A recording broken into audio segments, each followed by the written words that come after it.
Okay, awesome. So now that I've changed my objective to messages, you would see here that it's engagement because obviously people engage with your advert. There's a few things that we're going to look at as we scroll down here. But the nice thing about our AI ad launcher is that it takes you through the steps. First, it's your creative, then your conversation. So where do we want to convert this lead? Your targeting and your budget. So everything starts here with this little section over here, which is your prompt. What do you want to advertise? So let's say, for example, I'm an accountant and I specifically want to sell, advertise bookkeeping with this ad specifically. I put in here bookkeeping. But for this client, they've already sent me a lot of information with regards to their next workshop. So I'm just going to copy all of those details. It's all within a WhatsApp chat. Let me just copy this. So obviously this prompt is a bit longer, as you can see here. And this is also great because this gives the AI enough information about the type of advert that you want to run. So as you can see here, Marita's Exquisite Cookies and Cakes, her brand is, primarily Afrikaans. So she wants to run her ads in Afrikaans. She gives her workshops in Afrikaans, etc. And this is also what's great about this platform. You can run ads in 40 plus languages. It's really, really amazing. And it helps with your specific audience, your brand identity, etc. So now after adding all the information, as you can see, it's for beginners, the date, the place, the pricing, the costs, etc., and just a bit more information, I can just click generate. So now the AI is going to take my foundation, which is my brand context. It's going to take my goal, and it's also going to take the small prompt that I've given it here, and it's then going to create ads for me. As you will see on the right, it says select your media. Within this, you can then add a lot of images that the AI can then use to create video ads for you, image ads, etc. So let's say, for example, you do wedding photography. You can add a bunch of your most amazing photos in here, and the AI will use those images to help you with creatives as well. It's not always great. Sometimes it's usable, sometimes it's not. But when we get to the creative stage, we can quickly dive into the different types of options that you have because there's a lot, and we want to make it simple for you. I always suggest, depending on your brand or product, but user-generated content. It's really, really amazing. So if Marita was selling, cookies, I would rather suggest uploading a bunch of photos of the products that you sell instead of having an image with a caption saying workshop. If it's a workshop, you want to make it clear that it's a workshop. Otherwise, you're going to get a bunch of inquiries of people that actually want to buy the cookies because they look so amazing. So now that the AI has gone through all of our prompts and our brand context, you would see that there, on this goal specifically, it has add 1, 2, 3, 4. If it's a different, objective like traffic, the creative looks a bit different, but the principles stay the same. So jumping into creative, over here we have image and video. So I can now upload videos or I can upload images. So if I click on image and I click on the plus icon, you would see here on the left hand side we have a bunch of options over here. So obviously firstly we can pull images from our Facebook page, we can pull images from our Instagram page, we can generate memes with AI. So I'm just going to say cookie, or like before, after cookie workshop, and then the AI will generate some memes for us. We have Shutterstock over here that we can also use to get free stock images. Let's see if there's something that's going to pop up here. So the AI has now generated some memes here. So eating cookies out of the packet, baking cookies pre-made mix. So there's some memes here, how cookie crafts or planned in theory, how cookie crafts. So there's some memes that you can also use for ads. There's Shutterstock here. So if you can obviously enter here like icing or whatever, depending on your product, or even accounting. You can get some stock images. Obviously, there's a watermark, but this gets removed. You can get images from your website. This is now from Facebook, but if your website link is in here, so there's so many options. For this client, we're going to upload a design which you already have, which is the workshop image. So I'm just going to click on my image. As you will see here, it says selected images. If I add more images within here, it says you can select more. So because we have the engagement post and people want to engage, it doesn't swap between the images. But if we have to use, for example, the traffic campaign, you can choose more than one image within this area and the AI will optimize for it.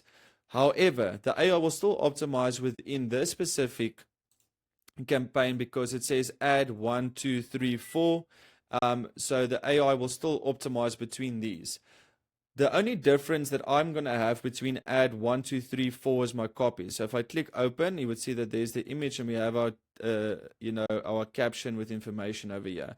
I'm going to leave the copy as is and see how the AI then optimizes, because it's going to rotate automatically between all these copies. The only thing I'm going to do is I'm just going to add the image to each of these ads. So the image stays the same, but the copy rotates.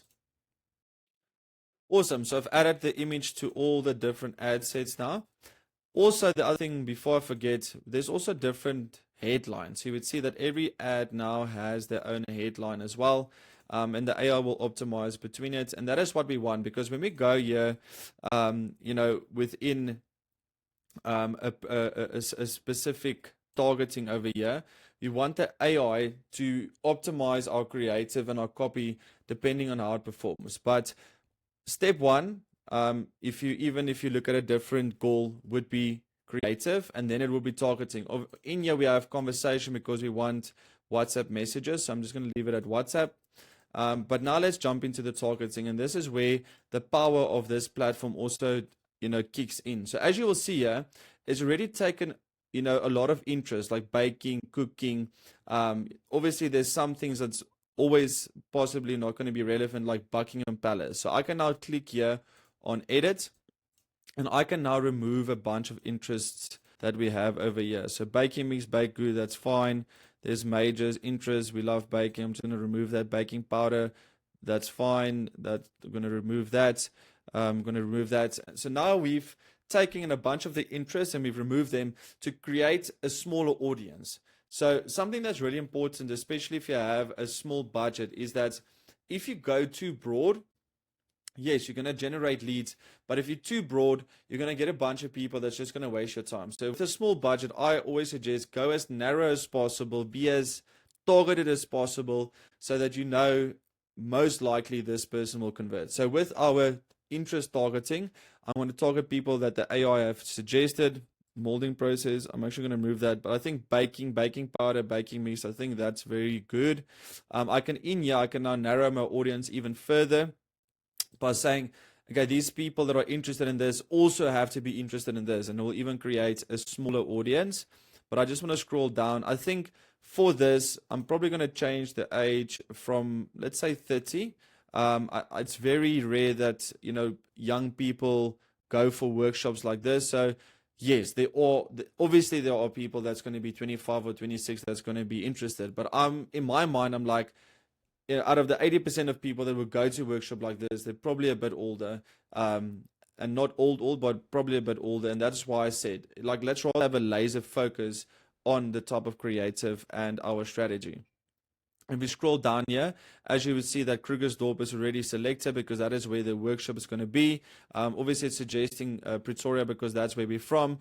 And now we can also add languages. And what's great is we can use Afrikaans also as a language. And we know that this advert is in Afrikaans. So with the power of using languages, we can also say target people that are Afrikaans or added Afrikaans as a language on their Facebook profile. So this makes the targeting even more direct to our specific audience. We can also target devices, which is not something that I would suggest depending on your strategy. And then placements. At the moment, we have auto placement. So the AI is going to go out there and determine where is the best place to show my ad. Is it on stories? Is it on reels? Is it on people's timeline? But we leave that for the AI to determine where the best place is to advertise. So going back to the top, there's also other targeting options like lookalike audiences. So this is where we say, okay, cool, let's target people, create a lookalike, target people that have engaged with our, page. create, let's target people that look like people that have engaged with our page. Let's target people that look like people that have visited our website. Let's target people that look like people who have bought on our online store. With a lot of these custom audiences, you would need, for example, a pixel. So it says here, select your audience source. So if I have add a pixel for this page, I can use my pixel and I can say everyone that has purchased on my website. So there's a lot of targeting options over here. And then we can also do retargeting. So as you can see, I create an audience by uploading a list of customers, people who've engaged with my Facebook and Instagram page, people who who visit my website. That's why it says pixel needed. So there's a bunch of options. But for this, I'm specifically going to look at interests and people in the area in Krugersdorp. That's Afrikaans. So that is our targeting. Now, if we scroll down, all we have now to do is add our budget, and we can click on launch campaign. And that is it. Our AR ad has been created, our targeting has been done, our creative has been done, and now we just need to monitor and optimize. I'm quickly going to jump into one of the other ads that have been running just to show you some of the results that we've been getting with our AR ad launches specifically for this client.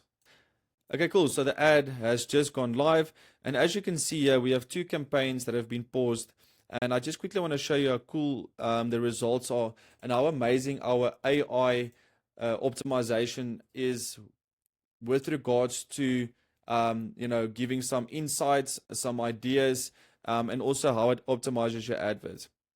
Something that's very important for me to converse to you is that do not boost posts. The reason for that is that when you boost a post, it will only run for 5 days or 7 days or 2 weeks. And that actually doesn't give Facebook the capabilities to actually optimize your adverts.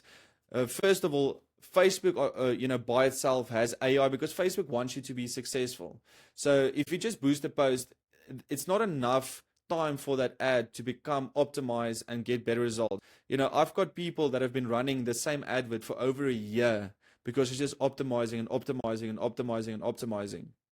So with a campaign on Facebook, I suggest running it. If you only want to spend 1,500 Rand a month on your advert, use 50 Rand a day and let that advert run as long as possible, obviously until it becomes obsolete or you don't have an offer anymore. But the longer a campaign runs, the better data it collects and the better it optimizes. So looking at past results for the campaigns that we were running. So this one specifically, we spent 500 Rand on it. There was a click-through rate of 5%, and we paid 9 Rand for a message. As you can see at the bottom, there's also some more data over there. But if I click on results and recommendations, the AI is going to take all of this and give me some feedback. What can I do? Can I change my targeting? Must I change my creative? So as you can see here, overall performance, good click-through rate, but modest spending indicates room for improvement. Key issues: limited audience targeting may be affecting overall visibility. And now it says here, my age group targeting appears to be focused but maybe too narrow, my ad performance. So it gives me feedback for me to go and implement in my next campaign. The other one that's awesome, if we click here in optimization and insights, you would see here, this is the best performing advert and this is the lowest performing one. So obviously it's currently in learning phase because this one hasn't been running for long enough. But when we look here at our objectives, I just quickly want to show one last thing. If we have, for example, traffic as a goal, you would see now that this creative looks a bit different because we have all the copy here, underneath each other. The reason for that is that the traffic and leads and all of that have a different creative process compared to messaging, where you have to create each ad individually.